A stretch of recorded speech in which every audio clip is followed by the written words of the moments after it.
back to Lori on Liberty on 94.9 News Now and Stimulating Talk. Welcome back to Lori on Liberty. I'm Lori Hopkins-Cavanagh, and in the studio with me I have the Reverend Stephen Kraft, the Executive Director of Christian Citizenship Ministries, and Hal Shurtleff, not Hal Cummings, unfortunately. I mean, I'd love it if Hal Cummings was here too. He'd be so. I never did do a show with him. Hal Shurtleff, who is the Director of Camp Constitution, who is just an amazing walking encyclopedia of facts. And the Honorable Dr. Kishore, who has helped so many opioid-addicted people reach sobriety. I'm not sure if even that's the correct term, but reach sobriety. And we're talking about terms today. And that's we're talking about a lot of things off the air, which would make another couple of shows. But one of the things I wanted to bring up, we're going to talk about Roe versus Wade. And in a second, I'm going to hand it over to Hal Shurtleff. But State Rep Robin Porter, who is a Democrat in New Haven, said some of the most racist, horrific things I've ever heard in my life. And there were a lot of racist things and horrible things said at the Women's March in Hartford. But here she is stating that she was conflicted about speaking at the march. And why was she conflicted? It was a thorny subject for me, she said, adding that many of her black and brown sisters. So this whole concept of brown is very interesting to me. Like, she knows what brown people think or black people think because she has that skin color. So she knows everything, doesn't she? Well, I'm sitting here with two people that are not Caucasian, and I'm not going to call them a skin color. But that she said the march had left them out. The white women had left out the black and brown women marching for women. Can you believe that? She makes the march, a woman's march, into a skin color centric. And I don't even like these women who march, but they're it's almost like these devils, when they get together in one group, they start attacking each other as well. Because she said, they asked me things like, why haven't we been asked to participate in something, Porter said. Why haven't we been able to come up to the table and help in planning the menu? Well, why didn't you start it? Why are you putting down your other women who put together the rally and complain about it? My goodness. And then she says, especially said, since this movement, the women's movement, now you can't believe this, the women's movement was birthed. Here is a march about killing your babies. And this Democrat, State Rep Robin Porter, is using the word birthed by black women. She's saying that the women's movement was birthed by black women, which is completely untrue. But especially, she said, since this movement and so many others were birthed by black women. And when we led, she said, she calls herself a leader, this woman who's tearing apart other women of other colors because she's a racist. White women didn't show up for us. She's saying white women didn't show up for blacks. Does she know how many white women, white men, and Christians stood and died and gave their money to this day to further the black cause? I mean, in the state of Connecticut, the first black woman's school was started in the state of Connecticut. And the brave white Christian woman who started that school, what's her name, Hal? Prudence Crandall. Prudence. She was attacked, vilified, all the way up to the Supreme Court. Now, does State Representative Robin Porter, this low-life Democrat from New Haven, know who Prudence Crandall is? No, she's a low information racist bigot. Isn't there a statue of her right at the State House? Well, this is New Haven. But she was at the State House. I don't know. Is she? Prudence Crandall's at the. That's right. Yes. It's so, in the. As you walk into the south, main entrance. The main entrance, south entrance to the State House is Prudence Crandall. I forgot. I actually have a picture of myself in front of that statue, and then she says. And when we led, white women didn't show up. And this is part of the reason why they told me they wouldn't be here today.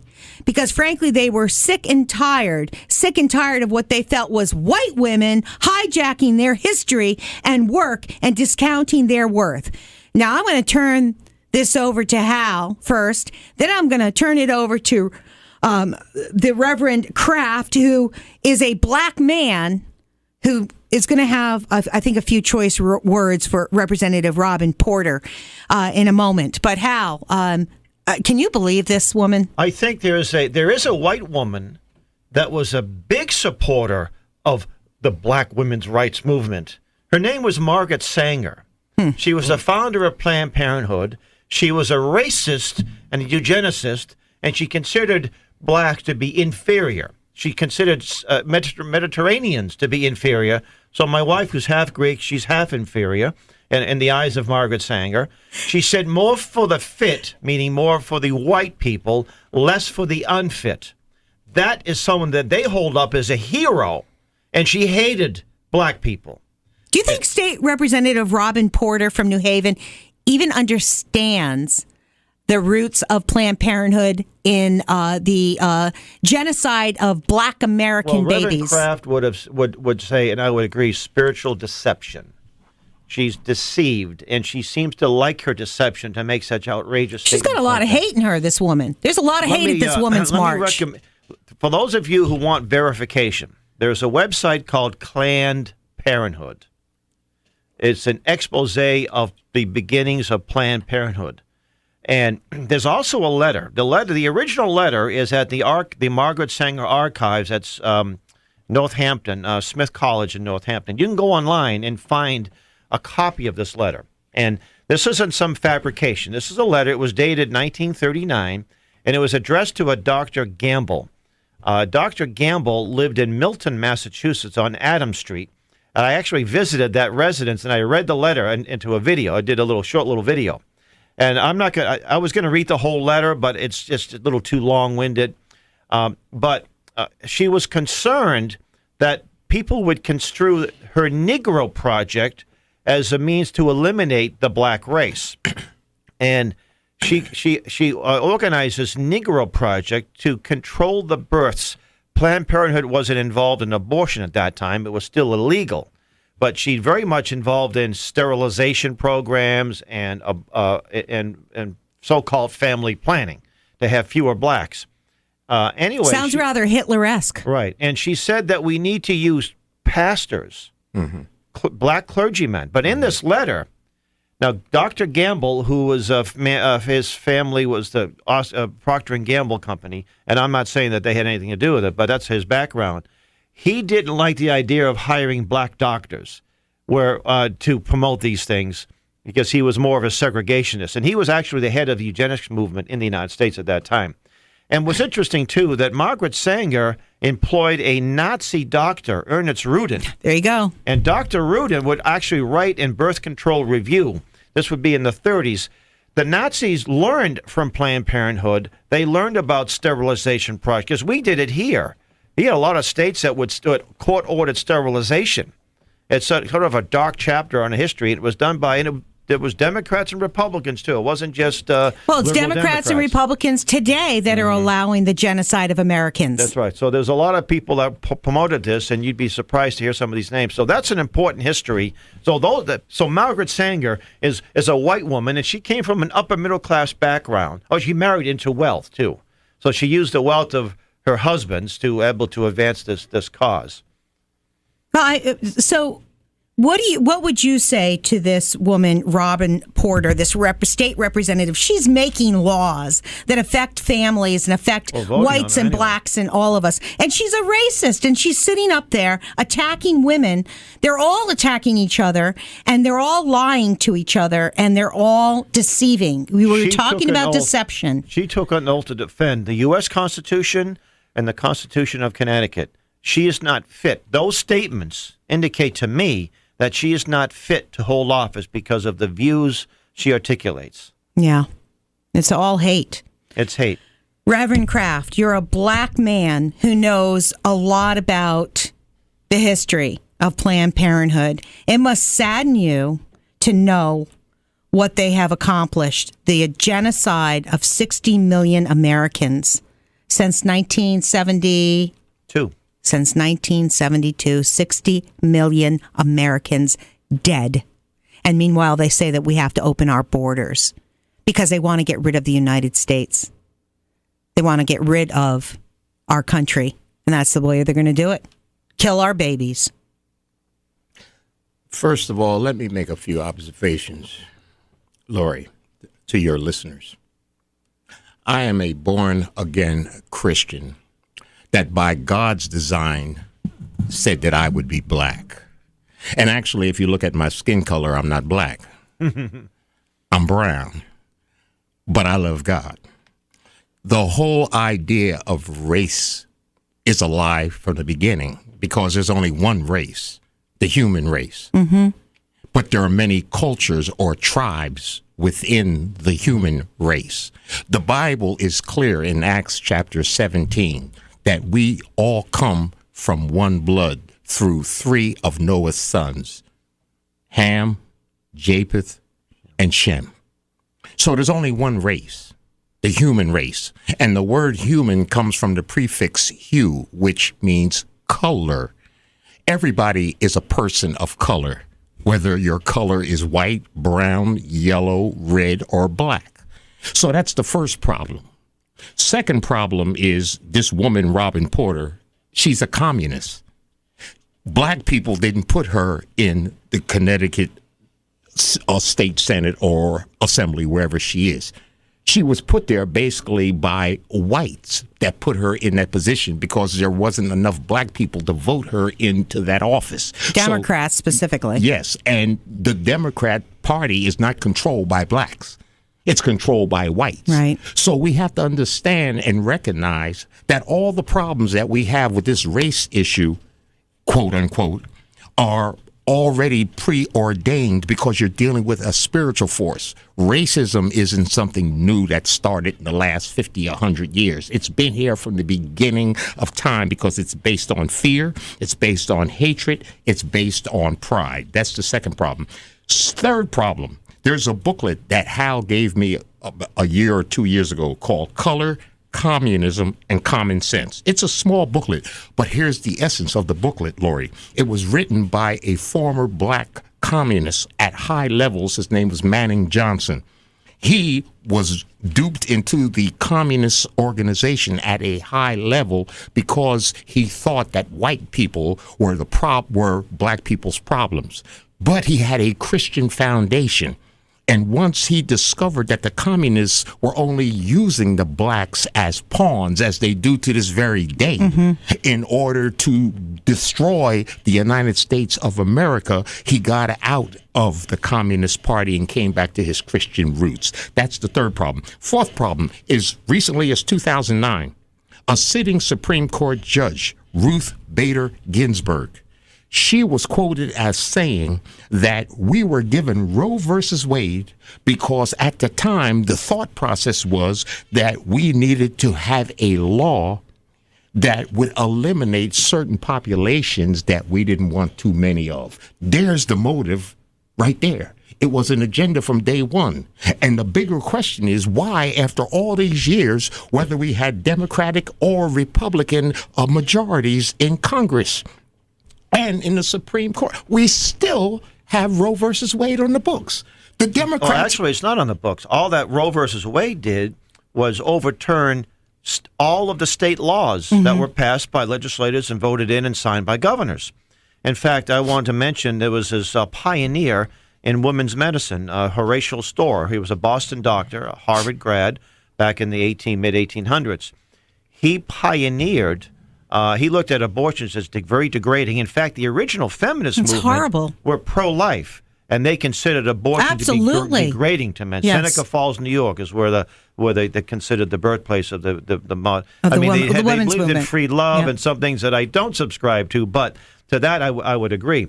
Anyway, he was able to, through the American Medical Association, to get states to outlaw abortions, and within a relatively short time, all states did. And I'm proud to mention one of my ancestors, who was a medical doctor, who was a colleague of his and became mayor of Boston, was also involved in that.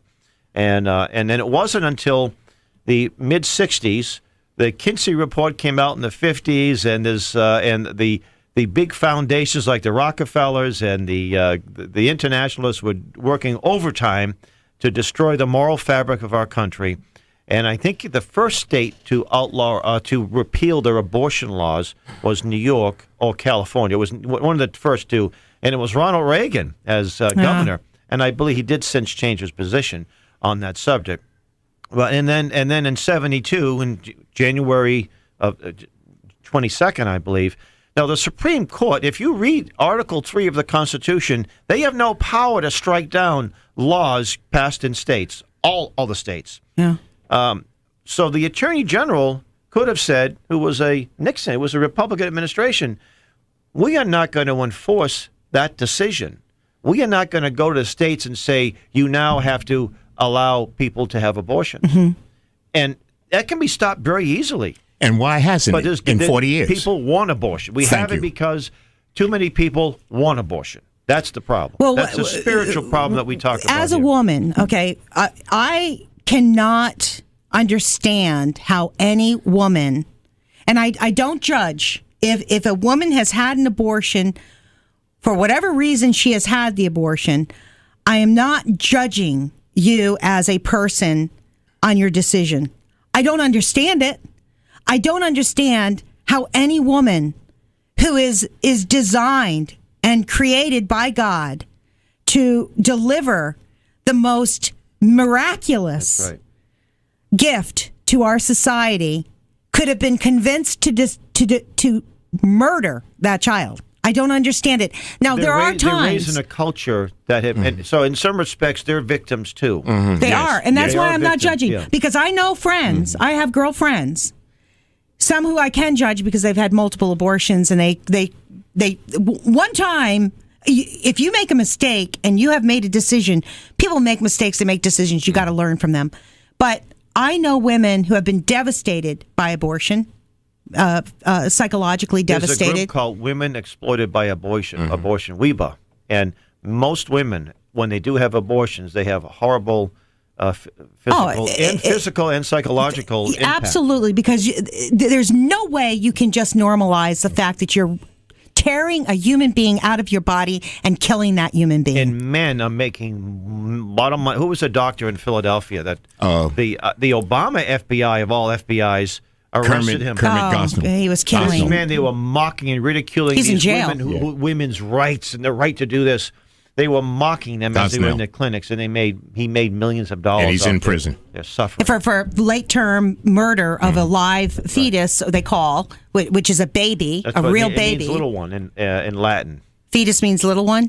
In Latin, yeah. Well, I mean, science is proving. About euphemism, science will eventually catch up with God if they really try hard to see the miracle behind the works of God.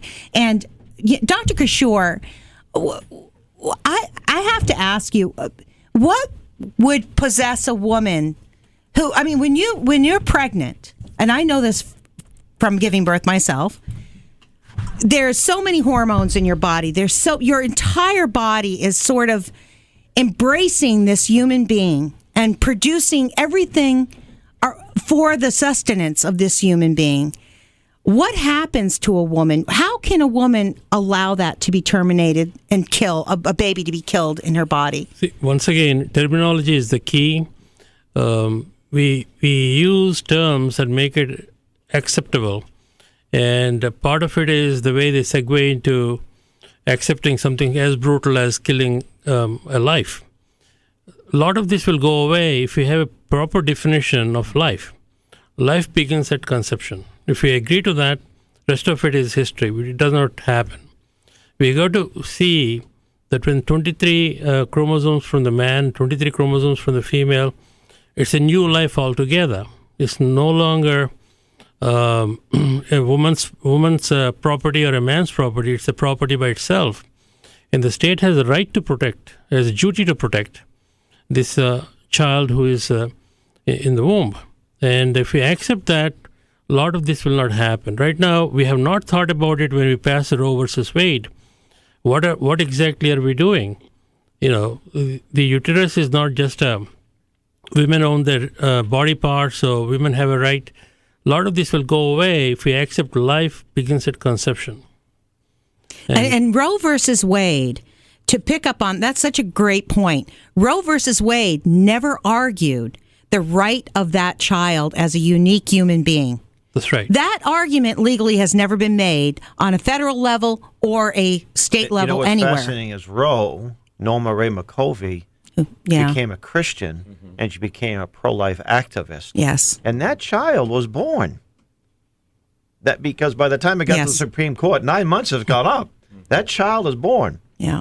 But based on that, and I've heard a statistic that the most dangerous place for a baby isn't in a cradle that's not properly fastened. It's in her mother's womb.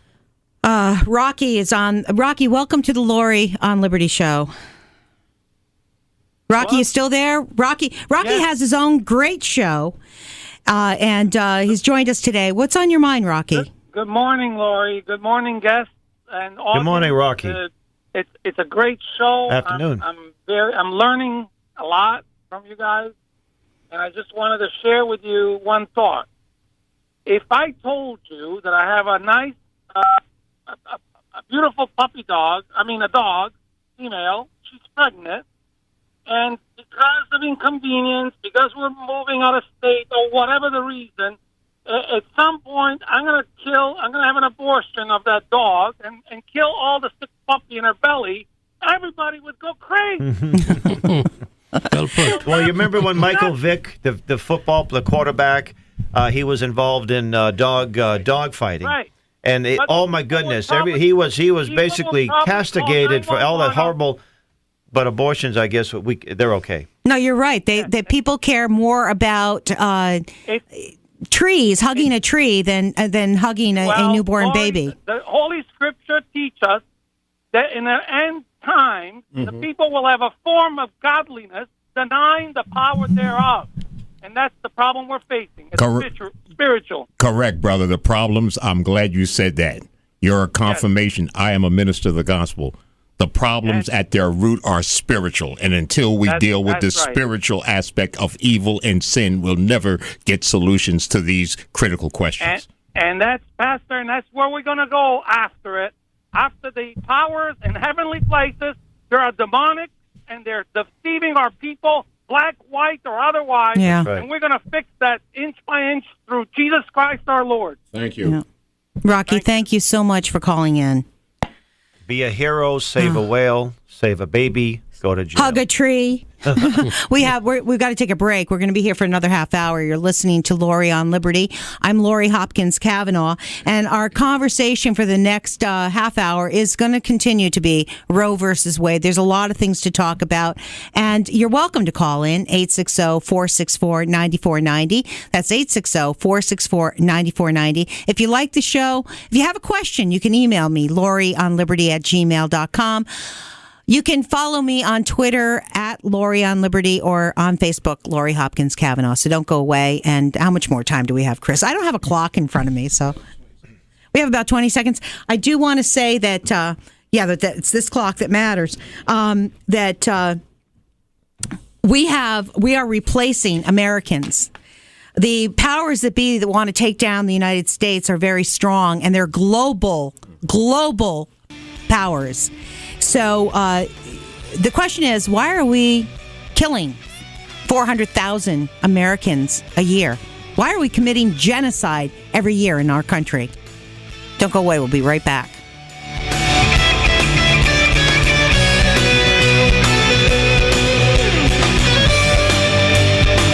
You're listening to Lori on Liberty on 94.9 News Now and Stimulating Talk.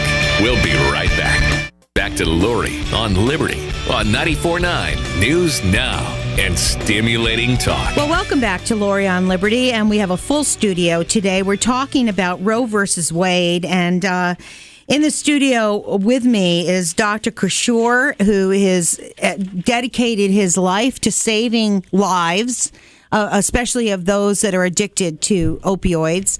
And we're talking about terminology. We have Reverend Stephen Kraft, who is the executive director of Christian Citizenship Ministries, who's done amazing work within the prison systems. There's a lot you don't know about these two gentlemen.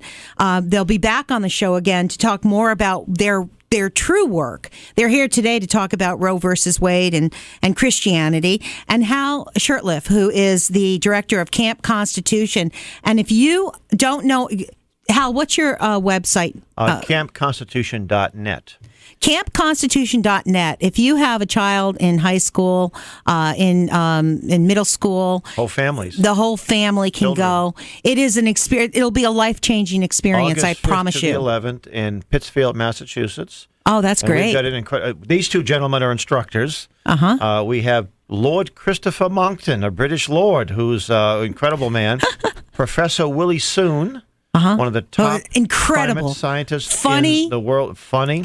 A wonderful If man. He's not on your show. He's he been should on be. my show. He's Good. amazing. Good. I'd love to have him back. Dr. Duke Pesta, one of the top experts on Common Core. He's going to be speaking, giving advice what to look for in universities, for parents and for students, young people.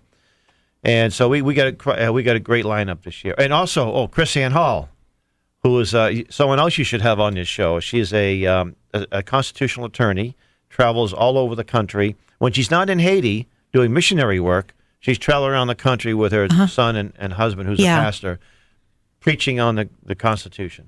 And my connection with God today was really revealed, I found, through the Constitution. And I'm not sure if I've shared that with you, Hal, but I encourage all of you listening to this show today to revisit your spiritual belief system and save our country, because we receive our liberties from a higher power than man, and that is God. And our foundation is being torn out from under us by immigration of people who do not respect the foundation of our country, who do not know, who are not taught in schools. There's one thing if they were taught in schools, but no longer will they be taught truth in school system. We have Sam on the line. Sam, welcome to Lori on Liberty. How are you, Sam? Me, Father, for I have sinned. Yeah, we all have, haven't we? Right, amen. Yes, point of information. I wanted to bring in a name, George Bernard Shaw and the Fabian Society back in the 1870s. I understand that they were a great influence in bringing progressivism to our country through Teddy Roosevelt. Hal, that's your Yes, well, George Bernard Shaw, if you look at the Fabian Socialist crest, it's a wolf in sheep's clothing, and the Latin term ubiquitous, meaning we're everywhere. They were very destructive, promoting socialism, and very influential in this country. George Bernard Shaw wrote a book called The Intelligent Woman's Guide to Socialism. It was published, I think, in 1908 or somewhere around there. I have a copy of it. I've read it. And in that book, he says that under socialism, you'll be forced to live well. And I'm not giving an exact paraphrase, but close. If it's deemed that you're not worthy of this socialist largesse, you will be executed in a kindly manner. This guy wasn't smiling when he said that. He was serious about it. Yeah. And when they passed Obamacare, what did that come along with? Death panels. These death panels. And rationing. you were telling me that someone, and that Lori, that said that older people should not be. This is a doctor. This is a Navy doctor who said that the elderly really suck up all the money in the healthcare system. Therefore, their healthcare should be rationed, and they should be allowed to die. That's right, and that's this Fabian socialist. And the word progressive. Here's another example of a good word being stolen, like the word gay. The word progressive, liberty, the word sustainable, liberty, liberal. That term is Latin, a liberalis, worthy of a free man or free person. So the word liberal today is a lot different than what it meant 50 to 100 years ago. So there's a war on words. There was a speaker by the name of Charlie Smith. He used to travel. He was a black former communist. And he used to say, you better get them old dictionaries because them communists are rewriting the dictionary as fast as you can say it. And how they are definitely changing the terminology. And, it's interesting, too.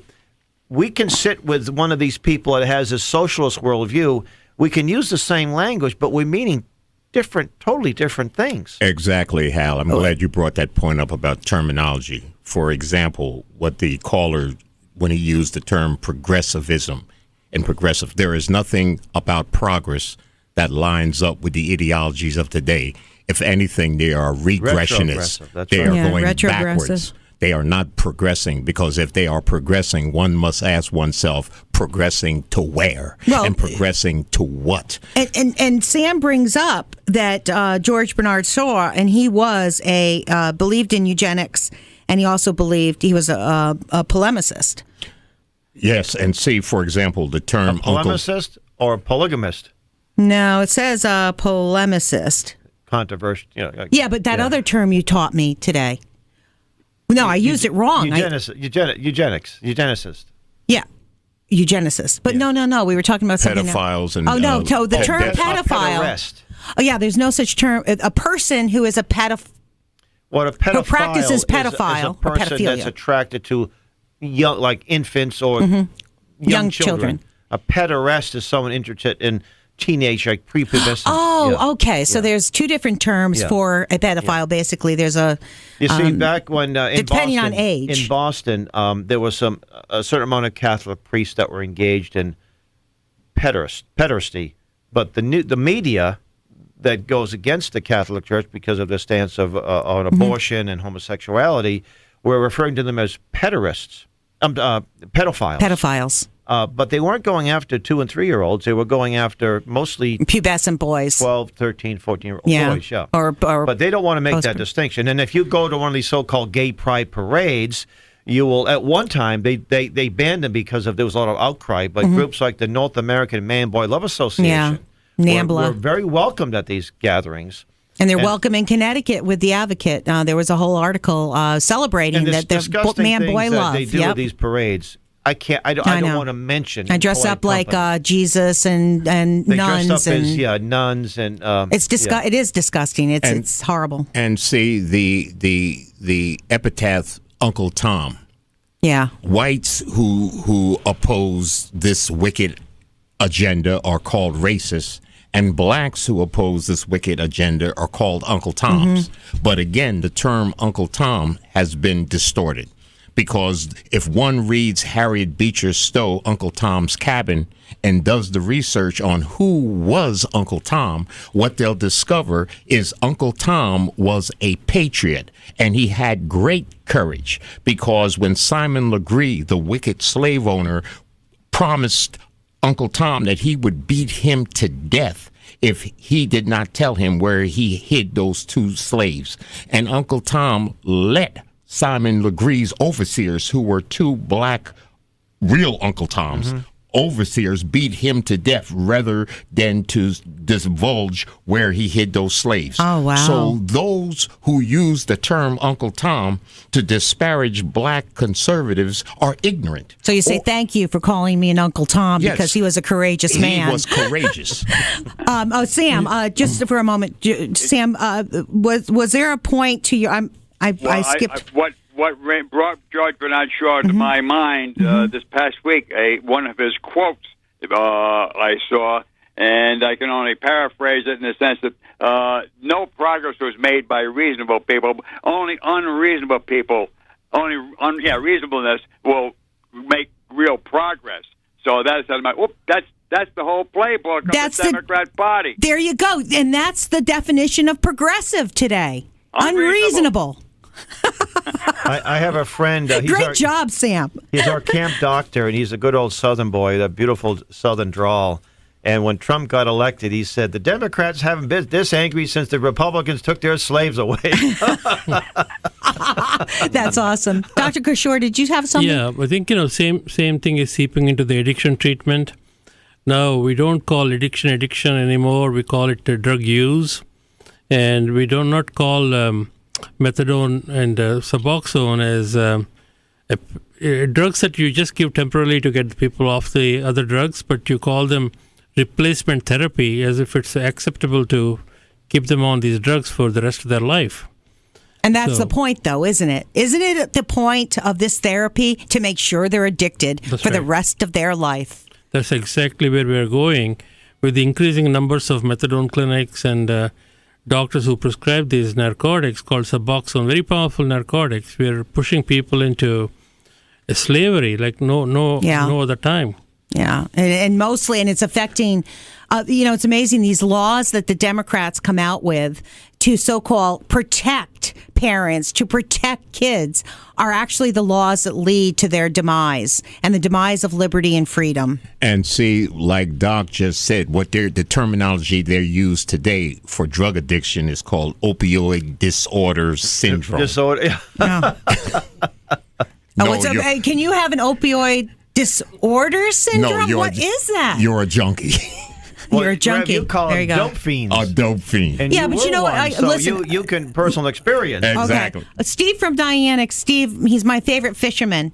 Oh, you hung up? Steve, call back. You have no right to hang up. Call back. I'm sorry. Can you bring us some fresh fish before we No, he said one of the funniest things on the air, and I couldn't repeat it. He kind of...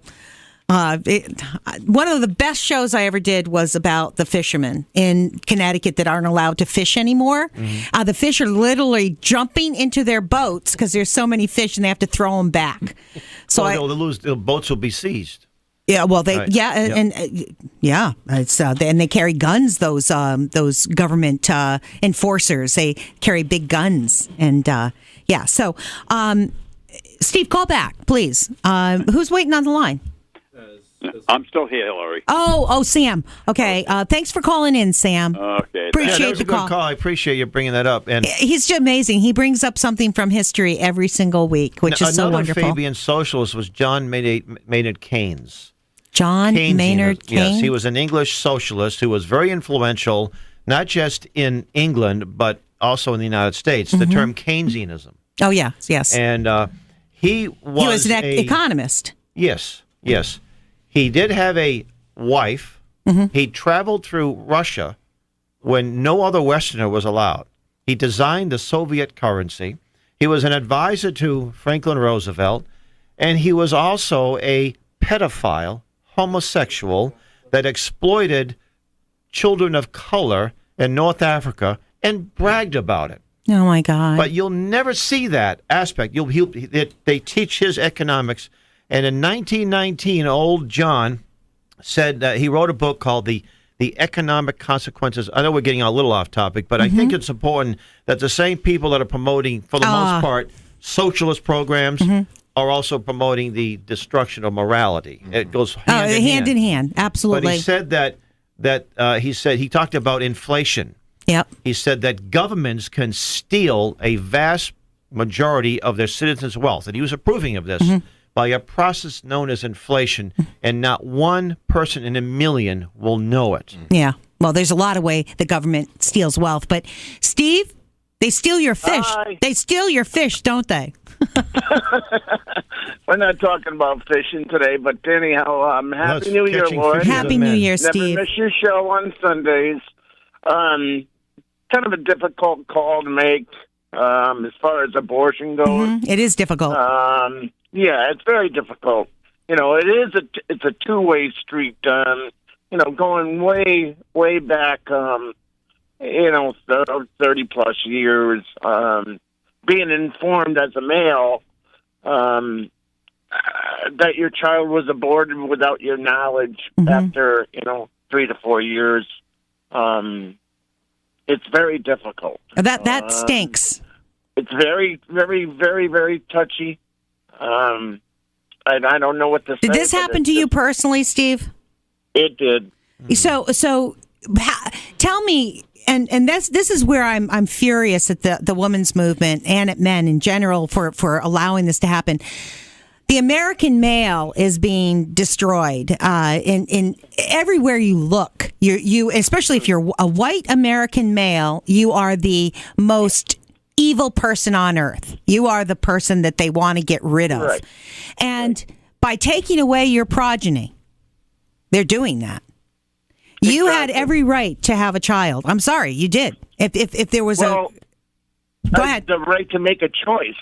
I mean, a right to make a choice together. I mean, because I'm so pro-life, it's ridiculous. Me too, yeah. And, that's all I got to say. And you have to spend your entire life wondering who that child would have been, because we know how precious that child was. And also, when you see a child 35 years, it still hurts. It hurts you, yeah.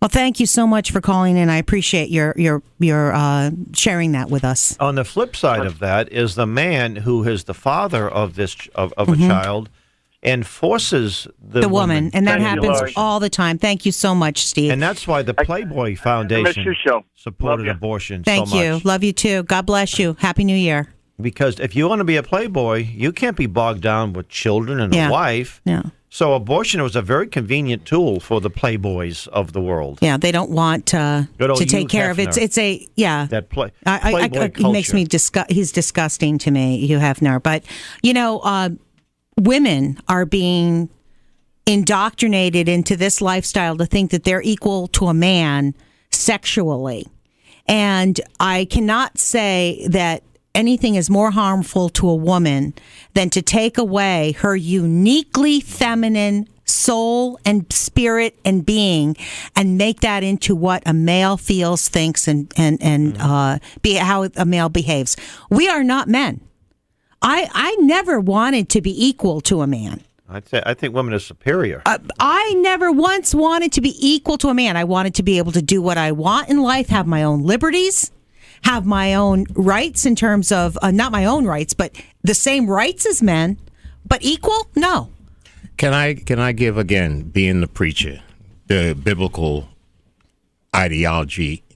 The Bible says that God created the man from the dust of the earth and blew in his nostrils the breath of life, and man became a living soul. But then the Bible says that God said to Adam, it's not good for man to be alone. I will create a helpmeet for him. And he put the man into a deep sleep, and he took from the man, from his side, a woman, and then says, this is now flesh of my flesh, bone of my bone. You shall call her woman, because she was taken out of man's womb. God took women out of man's side to be his equal. Not out of his back to be behind him, not out of his feet to be below him, not out of his head to be above him, not out of his chest to be in front of him, but out of his side. Women, biblically, have always been equal to men. Again, that's another satanic lie, that the two are not equal, and that women now, because of all of our sinful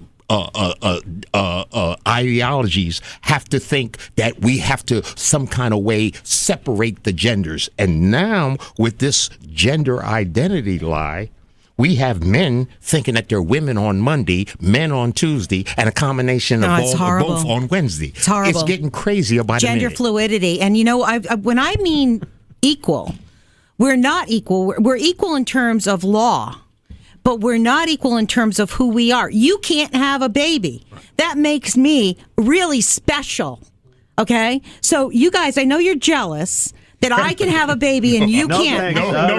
I can't have a baby anymore, but maybe I could with science. But okay, no, you don't want to have a baby. No. Oh, well, I know a lot of gay men who do, and they detest straight women, and they detest God and natural law, because natural law has stopped them from being who they, in their minds wish to be. They deny science and biology because there's only X, Y, and XX.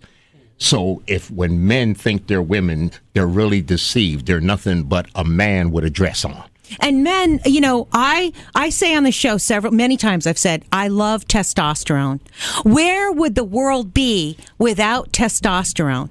Men, I love... There'd be no NFL. There'd be no NFL. Well, yeah. Well, except for the guys taking a knee.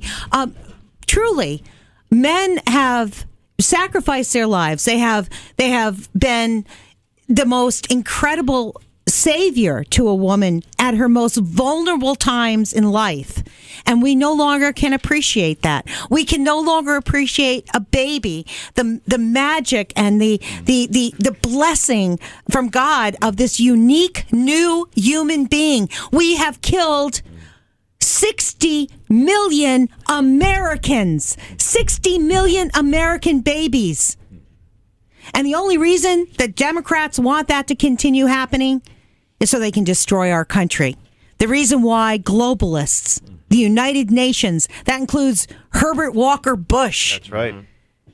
We're talking Republicans and Democrats here. Right. The New World Order is one of genocide, population control, scientific or social engineering of our communities and our skin colors and our genders.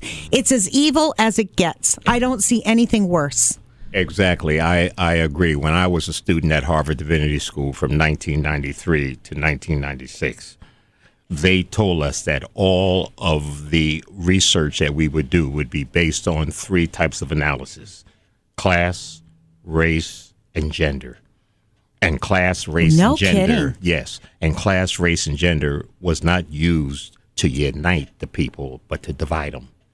And that was in 93, 94, and 95, 96. It still holds true today. You divide people by class, rich, poor, middle class, working class. You divide them by gender, male, female. You divide them by race, black, white, Hispanic, bop, bop, bop, bop, bop. It has always worked, and it always will. The Bible is clear again that a house divided against itself cannot stand. Division works to divide and weaken a people. We have got to come together in one mind, one accord, as be voices for freedom. Okay, so we only have about 7 minutes left, so I want to go through a few things. Reverend Kraft, what are you up to today? And I know that you're going to be working with Camp Constitution in August. What else are you working on? Well, tomorrow, January 22nd, I'll be going down to Washington, D.C., to the Heritage Foundation, which is the major conservative think tank in Washington, D.C., who has been advising the President of the United States and Congress. I'm going to get a chance to meet the new president, Dr. Kay Cole James, who is a black conservative woman. So that's right. I will meet her, and then I will also have a 1-hour PowerPoint presentation with Helena Ramirez Richardson, who is the director of the Young Leaders Outreach Program. We need to expand. The conservative movement in the United States. So they've invited me down to do a presentation tomorrow. That is wonderful. Congratulations. And perhaps you can just ask her if she would like to come on my show sometime, because she's such a unique find in this world right now for the Heritage Foundation to be the leader of the Heritage Foundation as a black woman is pretty cool. Yes, I will do that. Can she do it through the phone? Yes, on the phone. And if you'd like to join us, I'll do that. That's fine too. I will definitely do that. Okay, and Dr. Kishore, you're an amazing man who has gone through so much, and you're on the brink of blowing up this whole opioid, the lies that are being told about whether it be drug cartels, who's bringing drugs in, why that flooded our country, and what had happened to you trying to heal people who were addicted. What's going on with your documentary? Well, it's almost complete, and we're planning to release it in April at a film festival in North Carolina. Along with it will be a book, articles, and varieties of tours that Hal is organizing. So we have a big plan ahead. And most importantly, we're going to do some one-day seminars in Maine and New Hampshire to bring up the opioid epidemic to the public square and to explain to them what is right and wrong. I've been deeply involved in the politics in Massachusetts, and I've been helping a few campaigns. And that's been a real blessing to talk to the potential power leaders for the future. Mm-hmm. And you have a location for your film right now online. Where would we go to see it? Hero in America, I think .com. The movie or .com. HeroInAmerica.com? Yeah. I think so, yeah. Oh, but Hero, it's a play on heroin, Hero in America. Yeah, that was pretty catchy. Who came up with that? The director, Joaquin. Yeah. Joaquin came up with that? Yeah. Well, would you please come to Connecticut and allow a public square? Absolutely, yeah. I'll arrange for that. Yeah. I'd love to do that. I wish I had a really nice hall to do it in. I don't right now. Unfortunately, we have 2 minutes left. And Hal, thank you for everything that you do. I'm so happy to be. It's an honor. And for people who would like to learn more about our camp, I'm the full-time director. I'm out and about on a regular basis with the Speakers Bureau. We have the Sam Blumenfeld Archive on our website. Access to incredible information for homeschoolers, historians, researchers. We have a YouTube channel, and we'll be putting up, we've been videotaping this, so we'll probably put this up. You got the back of my head for the whole thing, I think. Well, I wish you got the back of my head. That's my good side, you know. We're getting That's over okay. I didn't put any makeup on. 1,000 views a day, which I think is just the beginning. Good. Yeah, so Good.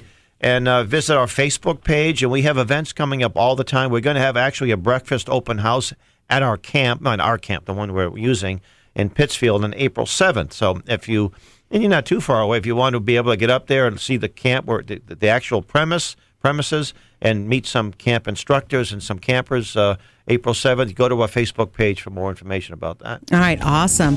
Pittsfield, I spent some time out in Pittsfield and when I was in Surfers Drum and Bugle Corps when I was younger. Really? Thank you so much for joining us today on Lori on Liberty. Enjoy the Patriots game, which is starting in 5 minutes, and tune in next week, every week from 1 to 3 on Sundays.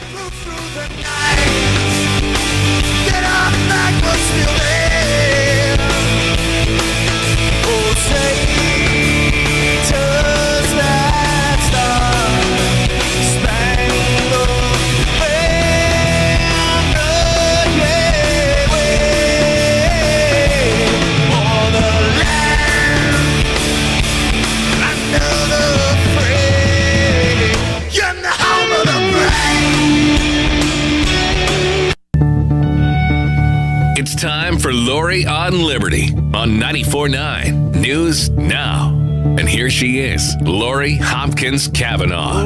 Well, welcome to Lori on Liberty. I'm not sure if you caught last Sunday's show, but I'm going to start this show with a few words about that, because if you did catch it, it went a little haywire in the second hour. Unfortunately, it wasn't intended to be that way, but unfortunately, the guest that I had invited on for the second hour of my show did not come on to the show. Instead, he suggested a Eastern Connecticut State University adjunct professor, Paul Truby, come on the show instead. Now, the person I had invited on for the second hour I thought was my friend, and unfortunately, I was sadly mistaken, and I did not know that. And I think that is, mistaking what you hear and what you see today is very easy to do, because we live in a world of lies. We live in a world of deception. We live in a world where the good is bad and the bad is good. And that has to change. And that's what Lori on Liberty is about, because our country was founded on Christian, Judeo-Christian values, the strong belief in God. And we are losing our country, our values, who we are as a people, the roots of our society, in a very dark time. I have a group of people with me today in the studio I am blessed to have. And Hal Shurtleff, who I met several years ago in my show, and I don't even know how I met Hal Shurtleff at this point. It was an Agenda 21 presentation I gave. That's how. Mm-hmm. Now, 4 or 5 years ago. Hal Shurtleff is a walking encyclopedia, and he runs Camp Constitution, and it's an incredible opportunity to send your whole family, if you want, to have an education on the Constitution and what it means. Hal has introduced me to many wonderful people, including Dr. Kishore, who has been on the show several times, who is the director of the National Library of Health and Healing, and he's with us today. He is also about to put out a a documentary on his work with the opioid addicted and his 30 years of experience with addiction. And I just cannot wait to see that. And I'm Dr. Kishore, welcome to the show. Thank you, Laurie. It's a great pleasure to be here all the time. So thank you. Yeah, all the time you can come because you always have something good. And Dr. Kishore has a very thick accent, so he's going to speak slowly. And we're also sharing microphones today in the studio. And a new guest who is also a Camp Constitution contributor is the director of executive director of Christian Citizenship Ministries, and he joins us from New Jersey today, Reverend Stephen Kraft. Reverend, thank you for coming all the way. Thank you, Miss Laurie. Thank you for having me. Now, I've got to tell you a little bit about Reverend Kraft. He is a true preacher in the sense of he could probably stand on a stage in front of 500 people, and his voice would carry better than any... preacher pipes. He's got preacher pipes. There you go, Hal. So we're going to make sure that he speaks into the microphone, not far away from it, and that we all... because, if you're not a radio person, Hal, wouldn't you say you just don't know how to handle the medium until you've been on it for a while? Oh, Rev's been on a lot of radio shows, I guarantee you. Yeah, he has, huh? Oh, absolutely. And he's got the board operators like Chris going, potting down his voice. You still call it potting down? You do? It's still called that? Okay. But the Rev is a national treasure, and he's part of our Speakers Bureau, along with Dr. Kishore, who is also a national treasure, and their message has to get out to a much wider audience, and that's why we're so delighted to be on shows like this. But if you're out there in radio world and you have contacts and other venues, please let us know to get these important messages out.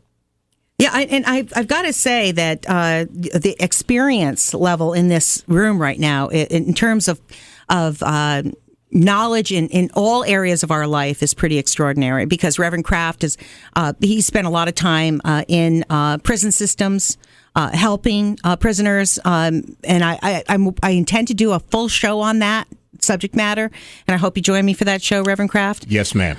Because it's very important information. And also, Dr. Kishore, I think his work is, I cannot, Dr. Kishore needs to be on the national stage right now discussing his addiction services, treatments, and the model that he used in Massachusetts before the state shut him down to save lives. And when I say these are dark times, these are the times that that evil is in control of our country, and we need to stand up and we need to fight against it. And the show today was supposed to be about 100% about Roe versus Wade, but we're going to start the show reflecting on what happened last week. And I had two people on the show. I had a client of mine who is a lesbian woman. And or I can't use those. I'm being told now that I shouldn't use certain terms. She's a same gender attracted woman, and I had a professor on, not a professor, an adjunct professor on from Eastern Connecticut State University, and he unfortunately was horrific in what happened, because and his friend called in and accused me of an adulterous action on my husband. I mean, these people know nothing about me. They are, if they cannot argue the truth, if they cannot argue natural law, they cannot argue what is a foundation of our country that they are directly opposing, then they call you names and they make up lies. And I am not an adulterer, and I wish that he had enough, I would say, compassion, honesty, and conviction to apologize to my husband and my children and my family. Because what these folks do is, it doesn't stop. They'll do anything to tear down, hurt, intimidate, and destroy what is good. And my family is good.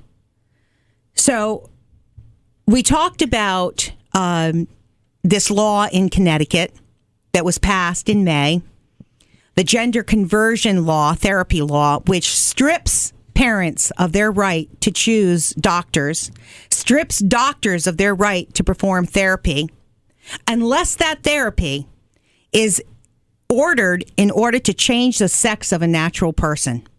In other words, this law promotes a lifetime of drug-induced hormone therapies that are very, very, and Dr. Kishore is going to discuss this in a moment, but we're going to start with Hal on this subject.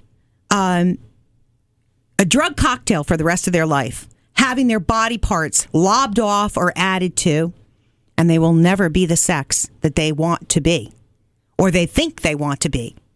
And they don't know what they think because they are mentally ill. And because certain organizations have decided to mainstream unnatural decisions, I don't have to accept it. And that doesn't make me homophobic. I'm not afraid of gay people, homosexuality, or anything that has to do with gender. But I will oppose 100% the laws that strip our constitutional rights. I will oppose any affront to parental rights. And I will oppose any type of movement, cultural Marxist movement of the LGBTQP community to affect the lives of our minor children, our future. And we have gone off the rails with this, folks, and it's got to change, and I am not afraid of it. So without further ado, I would like to have Hal talk about a document that was published first in the state of Connecticut that described this LGBTQP movement and why we need to stop it in its tracks. Hal, what did you discuss today? Actually, it was written by a man from Connecticut, Michael Swift, a poet, is how he was described. This was published in a newspaper in Boston that's now defunct, the Gay Community News. Oh, and my landlord at the time, this was 1988, he was getting a Christian publication, and he told me about this, and I didn't believe it.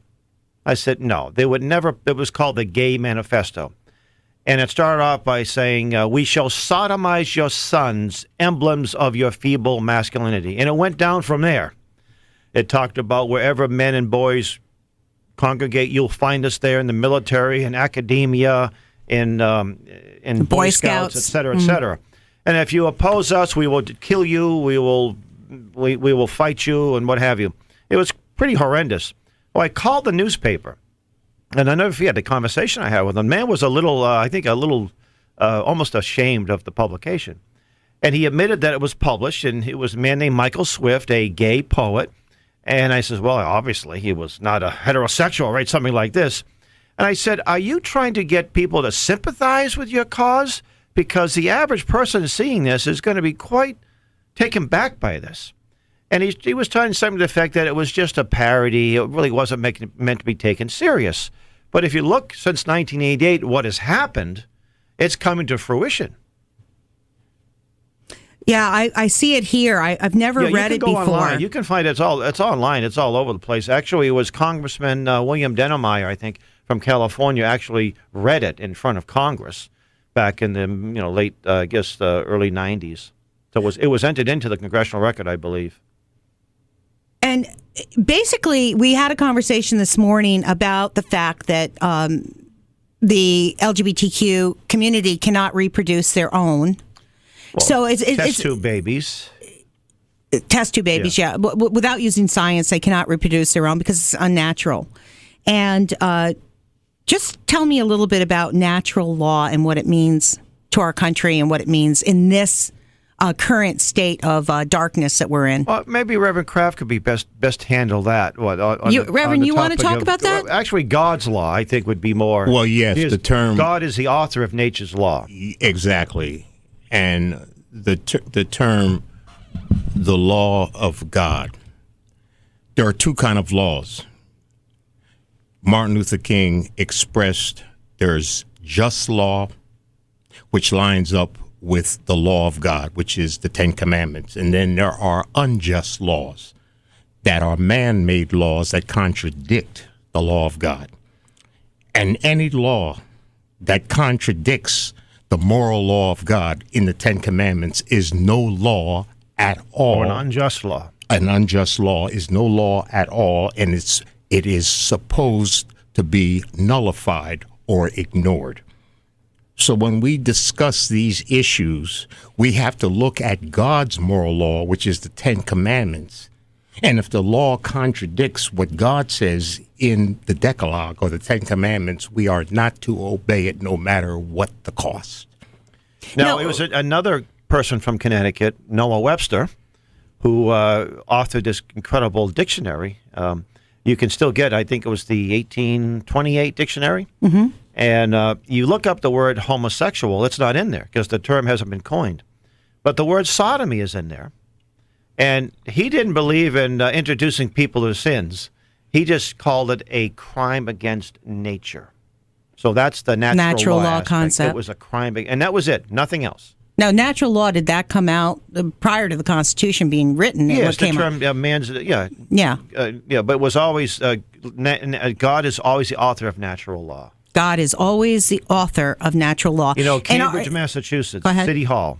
Cambridge is one of the most left-wing cities in the United States. Mm-hmm. No one's going to excuse Cambridge for being the Bible Belt. Mm-hmm. And I remember I took Reverend Kraft because Reverend Kraft went to Harvard.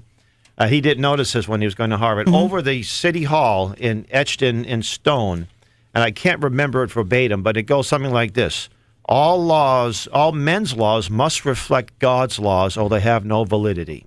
And that was put there over 100 years ago. You go to these the capital of Connecticut has statues, and they're all of pastors. Mm-hmm. That's right. The Christian movement, our foundations are Christian. State House the same way. Yeah, and that's what we need to return to. And I have been saying for years now that we need a Christian revival in this country of consciousness. The whole world. The whole world does, but specifically the United States. If we lose the United States, the world is lost. A light has been put out, and we need to stop these evil doers that are in our communities. When I fought for Christopher Columbus, I was fighting for Jesus. I was fighting for Catholicism at that time because, of course, Columbus was a Catholic. But the lies they have told about Christopher Columbus in order to extinguish Christianity. God and Jesus. We drove by the statue there today. You saw the statue, yeah. Well, it's out of the public schools. And the public schools, I'm going to say one more time, take your kids out of public schools. Take your kids out of public schools because they're teaching them lies. Mm-hmm. They're indoctrinating them into lies. They are indoctrinating them to tear down our country. And they are pushing the gay manifesto. They are actually, the school system is actually embracing, teaching through Common Core, and implementing the gay manifesto in our school systems, and it needs to stop. Parents, you need to step up to the plate here. And in May 19th, I'm holding a parental rights rally on the steps of the Capitol. I hope to get at least 3,000 people. There was a women's march there. They said 10,000. I don't believe it for a minute. I saw the crowd. It's not 10,000 people. The newspapers are against us. Newspapers now, Hartford Courant, no mention of Christmas on the cover of the Hartford Courant on Christmas Day. The secular society is not a society that is a good society. This is a very bad thing for our country. Dr. Kishore, just asking you a few questions, because you treated a lot of patients, thousands of opioid-addicted patients. And we were talking about the gay lifestyle, which is, and I have said, is a very dangerous lifestyle in many ways because of increased suicide risk, increased drug addiction, increased diseases. And am I right in saying those things? If you look at the natural history of gay population, they constitute anywhere from 1% to 1.7% of communities. And it's very small numbers, whatever the reason it be, tend to choose that lifestyle. So it's a very small segment of people. But if you give people drugs like methadone or heroin, it changes the brain chemistry to the point that they secrete the female hormones. In males, they start secreting female hormones called prolactin and oxytocin, which makes for breast growth and change their whole temperament. And the females who take it feel like they just given birth to a baby. They'll start lactating. And this creates another confusing mindset of thoughts and ideas in their head. So, and then if you take them off the drug, sometimes, the behavior still persists. You can take addiction out of a person, but you can't take an addict out of the person. So the behaviors that they developed when they are addicted continue to fester. This is how we're creating anywhere from 9 to 15%, 20% of the communities are being pushed into homosexual, gay, or, anti-natural lifestyles by the pharmakia. In the Bible, they call it pharmakia, sorcery, witchcraft. They're talking essentially about drugs changing the human behavior and create a satanic cult. And that's what we are seeing now in this, fair country of United States of America. So we have a problem when you give drugs on a massive scale to a large number of people. The poisonous chemicals have an effect on the human behavior and create aberrations. And unfortunately, right now, the treatment of addiction is to give more drugs. They believe that a person somehow needs drugs and it's a disease, and you have to replace heroin or fentanyl with methadone or Suboxone. So this is creating a massive, massive problems in all the communities, creating a lifestyle that cannot be sustained, as Hal was mentioning. Provincetown the school has to be shut down because there are no children being born. And recently I heard that countries that have larger growth rates are actually more productive, like China, India, where lots of people are born, tend to create more wealth. And we are, on the other hand, thinking towards a very small country. We are not replacing the population that's dying. We are not procreating enough. And we have, 60 million people who were babies who were killed off by abortion. So we have a massive problem here in terms of replacing the communities that need to be regenerating, and also to sustaining a culture which is based in Christianity.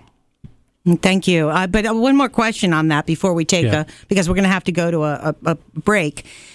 You said that in treating the gay community, to get them off of the patients that were gay, to get them off of heroin was very difficult for you. That's right. I think it's a situation where they have to use drugs to act on their impulses. They need amyl nitrate or poppers to relax the sphincters in the body so that they can have sex in a perverse way. And then they have to decelerate down with a heroin or a downer. So it's sort of tied into the whole lifestyle. I can see from my experience in Massachusetts that many of them are very hard to treat. We tried many times to get them off the drugs, but the lifestyle beckons to them and they go back to the drugs. So it's a very hard population to treat. I just want to close this segment for a moment with the thought process that if you look at the Democratic Party and the Republicans who have done nothing, has sat back on the sidelines and done nothing about this, the Democrats, with the help of some Republicans, have flooded our country with drugs, committed American genocide, 60 million American babies with our culture, our beliefs, our religion, killed, only to be replaced by people from foreign countries that do not share the same religious belief system, the same belief in liberty and justice that we share here in the United States. And yes, we are a country of immigrants, but we were once a country of immigrants that had a specific background. And that background is shared in many countries in South America because the background is Christianity. The Hispanic population, for the most part, is a Christian population. We share so much. And we were talking, Dr. Kishore was saying that even India has a large Christian population. So we can have people from different countries, but they've got to share the same values and laws that we believe in, that our country was founded upon. And how much more time do I have? I have 1 more minute. So you're listening to Lori on Liberty every Sunday from 1 to 3. And in the studio, I have Reverend Stephen Kraft, the Executive Director of Christian Citizenship Ministries. I have Dr. Kishore, who is the Director of the National Library of Health and Healing, and Hal Cummings. Hal Cummings. Oh, my gosh. Hal. You knew Hal Cummings? I don't. I will now, though. I have to meet this fellow. Oh, he was one he of my... He must be a good-looking guy. No, he's no longer alive. Hal Shurtleff, I'm so sorry, but don't... I've got to... I'll tell you about Hal Cummings. Okay. He was a very special person like you are. Camp Constitution. These men, you can meet them at Camp Constitution. If you want to know more, email me, LoriOnLiberty@gmail.com. Don't go away.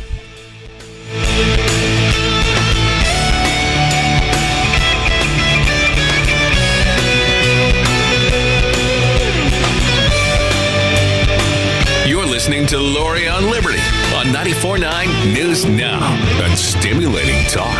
We'll be right back. Back to Lori on Liberty on 94.9 News Now and stimulating talk. Welcome back to Lori on Liberty. I'm Lori Hopkins-Cavanagh, and I am not in the studio with Hal Cummings. Unfortunately, he passed away.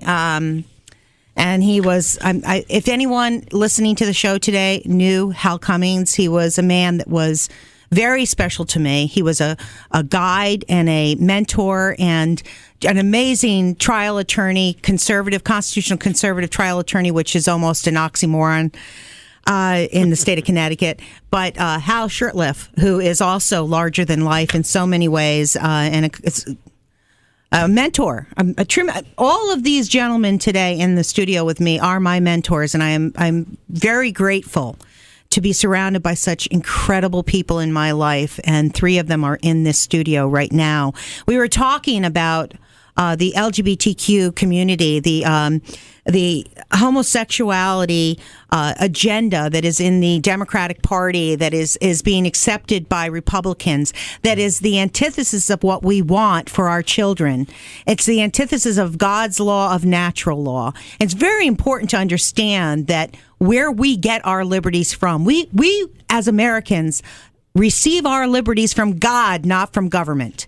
And nothing that these legislators can pass, it will be met with protest. It will be confronted. It will be revealed to the American public. If you're a parent, they've kept you pretty busy, haven't they? They've kept you busy driving your kids from one place to the next. They've kept you busy with divorce. They've kept you busy with just trying to stay alive and put food on your kids' tables.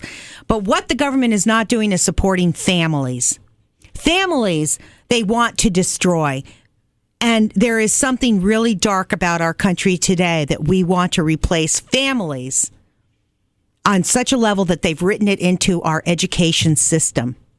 They've written into our education system that there are no longer genders called male and female. Because it takes a male and female to reproduce. It's in God's law, it's natural law, and we're defying it, and it is wrong. It's wrong for our country. It's wrong for our families. It's wrong for our children, and it has to stop. And those legislators who are so intent on getting a vote by a LGBTQ cultural Marxist group of thugs should think about what they've done and change this horrific law that was passed in May in Connecticut, taking away parental rights and taking away the rights of doctors to treat, to save, to administer health savings to these patients. And instead now they will face diseases, they will face suicide, they will face a life of torment filled with drugs and cosmetic surgery. I'm not sure how much it costs to change your gender, but I imagine it's not cheap. So some doctors are getting rich by signing off on this project. By mutilating people. We were talking about spirituality and how the drug addiction in the homosexual lifestyle is hard to treat. And Reverend Kraft, you wanted to make a point of that. Yes, thank you, Lori. The point being is if we do not understand the spiritual roots to all of these political and cultural and social problems, we'll only be whistling in the dark. For example, the area of drug addiction. The area of drug addiction has a spiritual root. The Bible calls it witchcraft and sorcery. And that's where, when you read in the book of Revelations, you will see a Greek word called pharmakia, which from where we get our English word pharmacy or drugs. The reason why we cannot stop drug abuse is because it's a spiritual problem. It's witchcraft, and witchcraft controls, and witchcraft has been around with us forever. That's one issue. The second issue is terminology. It is so important that we look at Scripture to see what terminology Scripture uses in comparison to what politicians use. For example, Scripture will never use an alphabet soup of LGBTQRSP. The Scripture calls all sin abomination. And the Scripture does not use terms like gay, because the true meaning of gay is simply one who is happy, carefree, and has a good attitude. The Scripture calls people perverts and sodomites who engage in unnatural behavior that does not generate life, because the Bible teaches in John chapter 10, verse 10, that Satan comes for three purposes: to kill, steal, and destroy. He wants to destroy the human race, and he does it through ideologies and evil programs like homosexuality in order to destroy the human race. Wow. We have a call, and this caller, Ann Minuski, is an incredible woman who has uncovered a great amount of information on this LGBTQ gender goal that the educators in this country have today to destroy our families and destroy our children. And if you're a parent, take your kids out of public schools. Do not send them to Eastern Connecticut State University. Do not send them to public schools, because they are being indoctrinated into lies and they are being taught false information. Those are the facts. Ann Minuski, welcome to Lori on Liberty. Ann, are you there?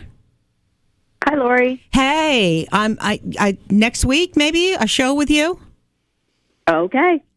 You are so you awesome. Me to be on today, but so everybody meet Ann. Do you know Ann? Anybody know Ann? I think the name's very familiar, so I think I might have met Ann in my travels. Ann is right now the director of the Connecticut. I don't know what you would call it, Ann. The initiative to stop child abuse in the classroom. Yes, I'm the grassroots coordinator for the state of Connecticut for, as you said, child abuse in the classroom, and we're trying to return family rights to our parents, to undo the damage that unfortunately President Obama did to FERPA, Family Education Rights and Privacy Act. And so, you know what's interesting is this idea of bullying. Now, bullying is a bad thing, but when we hear bullying, we usually think of children bullying other children because they're overweight, or they have bad skin, or they may be homosexual, or whatever the case. But the teachers do a lot of bullying, and there's all kinds of evidence that happening. And I make reference to a case in Brookline, Massachusetts. A young gal wrote a term paper about someone she admired, her grandfather, who was a pastor. Her teacher was a lesbian. The teacher turned the students against this poor girl. The girl had a nervous breakdown, had to be brought to the hospital, and nothing happened to this teacher. And this was a while ago. This was back about 15 years ago. The teachers are the bullies today. Yeah, we've had evidence locally where recently, as of a week ago, here in Connecticut, a teacher was pushing a classroom project, quote unquote, and it was in regard to giving examples of how to impeach Trump. And hopefully the parents have contacted this. I know many people that I know that knew of the situation contacted the superintendent and the principal and everything because they were aghast of this happening in their school district. So parents don't know what's going on. This is happening. That's the thing. And you're right. That's the point. Parents do not know what is being taught, and not just parents, because they've been cut out of the education system completely. Wouldn't you agree with that? Oh yes, most definitely. I mean, for you are an expert in this field. I mean, you have spent a lot of time every day. I see how much effort you're putting into this. Not only do parents not know what's going on, but none of the Board of Education people that are sitting on the boards and pushing Common Core, they have no idea what's being taught in Common Core, do they? Yes, I would gather that most of them do not understand exactly what's going on. Tell us about the K through 12 sex ed. So the state of Connecticut put together a framework, which if some people might not be understanding how that works, but Common Core has a framework, so it's standards that have been brought in. It's not the curriculum, but they can put in anything into the curriculum. So the framework of sex ed goes from K through 12. And if you research and pull up the Connecticut State Department of Education, there's 3 web pages of what can be taught for sex ed in the state of Connecticut. And parents don't know that they can refuse this. Now, of course, the state uses the term opt-out, but they can actually opt out. Why would you put together anything that you can opt out of? It's ridiculous. It's just beyond. And the parents don't know that the sex ed's being taught in the schools.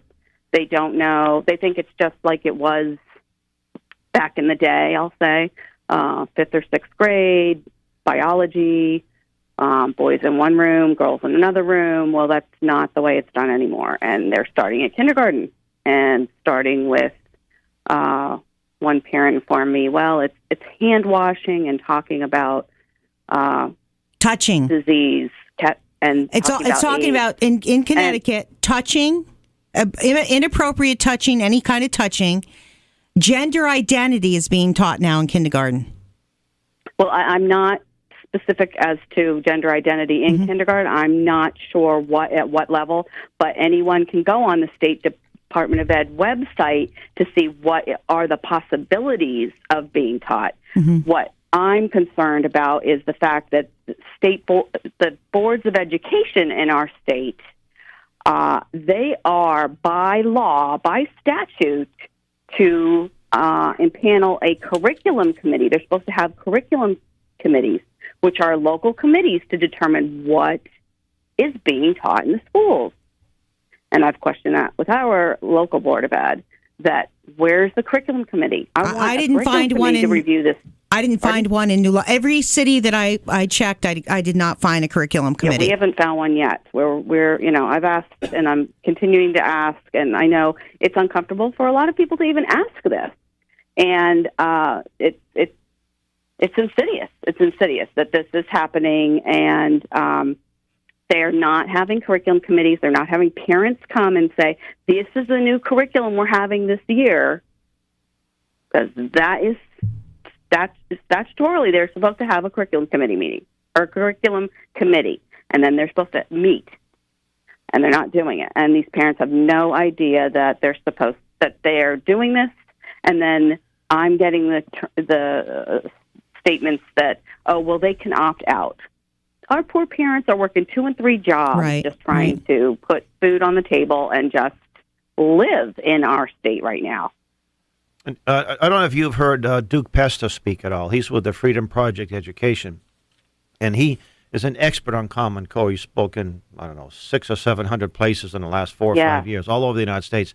He talks about the Common Core sex standards, and even liberals. It was the Chicago Teachers Union said that these are inappropriate. The things they're promoting, age inappropriate. that the young minds can't even, Developmentally inappropriate, 6-year-olds can't quite understand it. So all you're causing mental instability when you're addressing these topics. And why don't you leave it up to the kid to be curious about sex? Why don't you, like my son, I remember he's like, but Mom, where do babies come out? I remember the day he asked me, he was in the back seat of my car in a car seat, and he had to figure out where babies came from.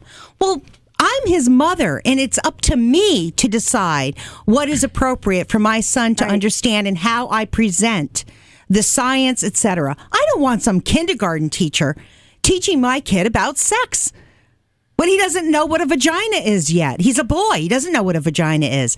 What right do these educators have to indoctrinate our kids into to develop their sexual identity outside of the family? Their worldview is that the children belong to the state. That's right. Staaten über alles is what the Nazis said. What is it? State over everybody. You are children of the state, children of the village. That's the socialist mindset they have. They look at parents as a problem. In fact, one of the behavioral psychologists out of Harvard, I think it was Reginald Lowry, he said that the children come to us handicapped because they've been with their parents for the first 4 years. Oh yeah. Yes, I've read that. And they have to overcome that. That's how they look at it. And see, the spiritual context to this whole thing is the fact that there are two agendas and two worldviews in society. God's worldview, which is based on a biblical worldview, and the world's worldview, which is based on just the opposite. They have an agenda, and they know what they're doing. But one must ask oneself, what is the source of these wicked agendas? And in my view, it's not so much about where do these people get the quote-unquote right to do these things. It's who are motivating, where are these people getting these ideas from? And that's where the spiritual context comes in. What is the source of these ideologies, and how do we come against these ideologies from a worldview that basically is based on Judeo-Christian ethics? Well, Anne will tell you that she's working tirelessly, and she will be helping me with the parental rights rally on May 19th. And I believe, as well as Hal, and you have arranged for Duke Pasta to speak, right? Yes. We're going to have great speakers. And Ann, you're working on lining up some speakers as well. Yeah. This subject matter of parental rights is such a large subject because you can bring in, we're going to talk about Roe versus Wade. The parents have been completely cut out of any kind of oversight of their child's sexuality. That child at the age of 11 can walk into a Planned Parenthood center and pick up birth control pills or have an abortion without the parents' rights to even be notified. And we've let this happen. Parents have allowed the government to take away their rights as parents. And they have to understand that now it's being carried on to education at the very youngest levels of kindergarten. And I'm not exactly sure, how many different areas parental rights encompasses, but I have a feeling that as we peel back this layer, we're going to see the parents have been pretty much. You're talking about the Nazi ideal race. What was it? The super race or whatever they were striving towards. Uberman. Superman. The Aryan Superman. The Aryan Superman. And by the way, oh yeah. I knew a gentleman who was a Hitler Youth when he was in the Battle of Berlin. Oh, no kidding. And this was back in the early 90s. He had totally rejected that philosophy after spending 3 years in a communist prison after the war. He became a liberty advocate, and he said that in the eyes of the Nazis, the ultimate Aryan male warrior was a homosexual. Yeah. He said that they procreated the race. They may be married, but he said that warriors would copulate with each other. Was that the pink swastika? And he said that even in liberal Germany, he used the word liberal, meaning theologically liberal Germany, that was too much for the average German to bear. So it was sort of not generally accepted or not discussed, except in smaller circles. Yeah.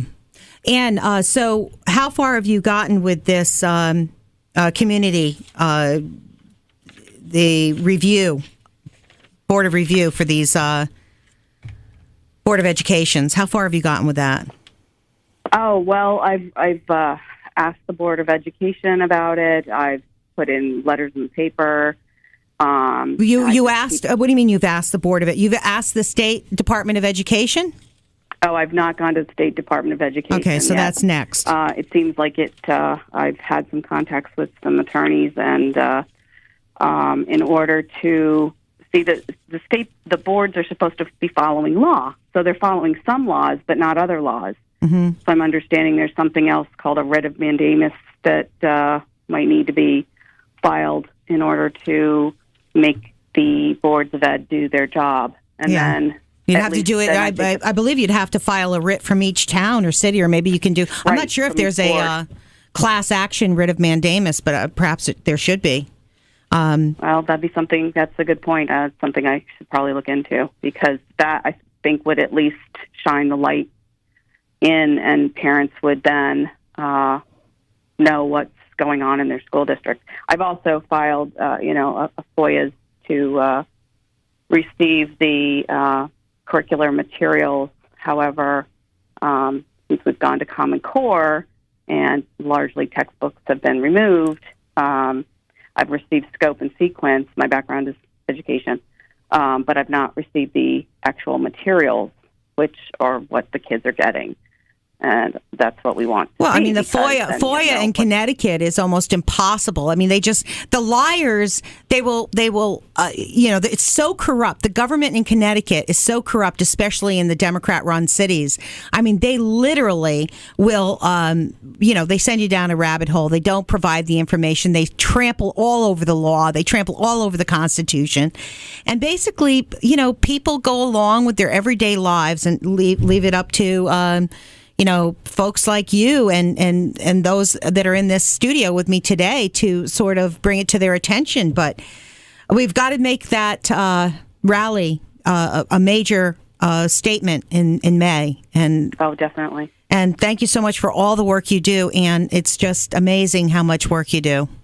Well, I heard part of your show earlier. You're a mentor to me. So, and I hopefully will meet these good gentlemen in May, and we just need to keep shining the light on these issues and take care of our children. Yeah. Well, God bless you, Ann. God bless you. Thanks for calling in. Yeah. So we have about 5 minutes left. We're going to go to Roe versus Wade. Do you think, guys, you want to switch over? Sure. Okay. So Roe versus Wade is, first of all, just from a legal standpoint, Roe versus Wade is. Oh, we have a caller. I'm sorry. I'm so sorry. Alice from Groton Long Point. Welcome to Lori on Liberty. I'd like to commend the panel, Lori, because of the use of the words that Webster gave us. They mentioned Mr. Webster from West Hartford did not have the word homosexual in the dictionary, and it crept in. I'd like to talk to another word, and that is the use of the word gay is destructive to our cause. You see, the word homosexual is being used widely by the panel today. And the far left wanted to get us to use the word gay because homosexual sounds like what it is. And they put a word gay out there, and we swallow it, hook, line, and sinker. So much is about languaging. That's how we lose everything. Mm-hmm. The words that the left use that we'll permit to be used, for example, transgender. Mm-hmm. Words have gender. People have sex. The word is transsexual. The word is not gender. The word is homosexual. The word is not gay. And the word is lesbian. The word is not gay. So let's use the proper words. That's the beginning of our... Well, we were talking about that, Ferris. We were talking about it, and we were saying that you shouldn't even use the word homosexual because that's a recently coined word as well. It goes back to about 1840s. It was 1840s. coined in Germany it's still a good word. It's still a good word. It's the word that we should use. what was suggested, I think, was a phrase in place of the word homosexual. We can't use phrases. We must use words. Oh, we can use same-sex attracted person. These are all euphemisms. No, it's too complicated. It's a euphemism. Homosexual sounds adequately perverse. Would you agree? It's perverse enough sounding. Let's go with it. Let's not use a phrase. Communication is fragile, and it's complicated, and it all has to do with mind control. You see, words are the bearers of thought. And if you use certain words, you can control the thought process. And by the same token, absolutely. 100 years ago, we wouldn't even be discussing this topic in our own company, never mind on the air. Wow, 50 years ago, we wouldn't. Too repulsive and reprehensible to discuss it. Now it's being discussed in kindergarten classes. Yes, well, what you have here, and Lori's to be commended for having this show, many talk show hosts will not allow this to be discussed, and that's how we came to lose the battle with That's right. LGBTQ people. They won't talk about it. Lori does. I commend her on that. And you have to go back to the January 30, 2006 edition of New York Magazine, when a young lady who was a reporter posed as a high school student, went into Stuyvesant High School in New York City, and did a feature article called The Cuddle Puddle. And I had the honor and privilege of talking to a dynamic woman, Dr. Christine Hoff Summers, who self-describes herself as a forensic philosopher. She's the author of... Okay, stay on point. Please stay on point, Ferris. We can't go off the rail. The Cuddle Puddle, what was that? The Cuddle Puddle was the cover story in New York Magazine, January 30, 2006, and it caught the teachers and administrators doing what they do now in every school throughout the country. You tell me about the exceptions. And that no, you're right. They send the children by the same-sex couples down into a room called a Cuddle Puddle. They tell them to disrobe and explore each other. Okay, all right, we got to leave it there, Ferris. Thanks for calling in. Thank you very much. Bye-bye.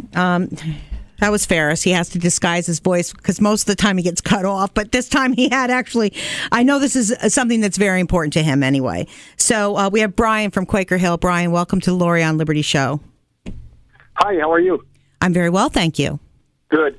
Thanks for taking my call, and thanks for having your show. I just wanted to kind of parrot what one of your previous callers said there about the correct term or the correct wording. I've been saying that term "gay" is kind of they hijack words. Another one is pro-choice, right? That's right. So I tell people, I say that I'm pro-choice, but I'm pro the right choice, and what we should say is pro-life and pro-death. Mm-hmm. But absolutely, we need to start saying the words like homosexual. We need to use the correct words for what they're meant for. So I appreciate your show, and I parrot what that last caller had said. And Brian, thanks for calling in. I invited you on the show today. Oh, you did? I didn't get a chance to. Yeah, I was on the message. Working through Facebook is not necessarily the most professional thing to do, but it's so easy. I'm on there. I'm putting out the information, and you commented, and I said, come on in. But what's your movie on Saturday? You have movies in Quaker Hill, don't you? Yeah. So it's actually, we had the one for January already. Our one for February is another great one. It's actually still in the theaters in some parts of the country, and it's not on DVD yet. It's called Same Kind of Different as Me. Same kind of different as me? Same kind of different as me, yeah. It's a great one, actually. So it's got a lot of A-list actors in there. Renee Zellweger's in it. Okay, where is it? Where are you holding this movie? We're going to have it at Our Lady of Perpetual Help Church in Quaker Hill. What time? It starts at 6:30. Doors open at 5:30, and it's on the second Saturday in February, which I believe is going to be the 12th. Thanks, Brian. We got to run. Thanks, Don't go away. We'll be right back for another hour.